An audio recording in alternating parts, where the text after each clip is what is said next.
Dari kasus penerbitan sertifikat hak milik dan hak guna bangunan Pagar Laut Tangerang, warga Kohot mengaku telah melaporkan dugaan penyalahgunaan wewenang Kepala Desa Kohot dan beberapa pejabat Eselon 1 ke KPK bulan September 2024. Warga menduga Kepala Desa Kohot, Arsin, bermain dengan pejabat Kabupaten Tangerang.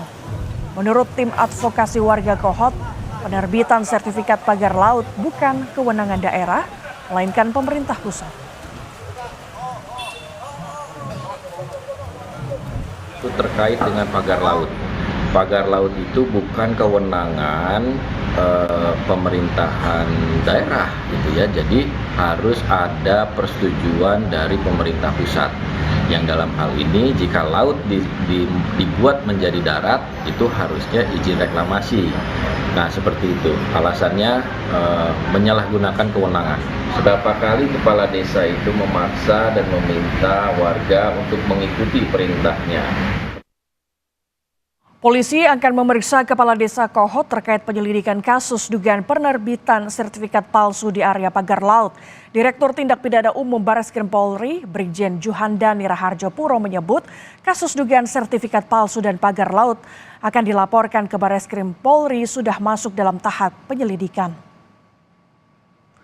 Saat ini penyidik sedang meminta keterangan dari sejumlah pihak seperti warga desa yang namanya diduga dicatut dalam pembuatan sertifikat hak milik dan sertifikat hak guna bangunan di kawasan pagar laut.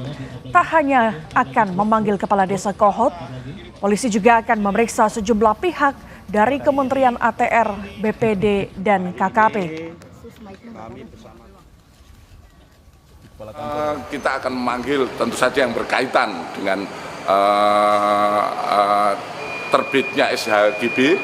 Kami akan tentu saja itu kaitannya dengan lurah, dengan kementerian ataupun BPN, dan juga kita akan terus berkoordinasi dengan KKP terkait hal-hal yang sudah didapatkan oleh KKP. Sampai saat ini kami masih terus mendalami dan mengumpulkan keterangan, karena mengumpulkan keterangan ini juga kami berhubungan dengan masyarakat-masyarakat yang ada di sekitar TKP, kemudian yang kira-kira berhubungan dengan munculnya girik dan lain sebagainya.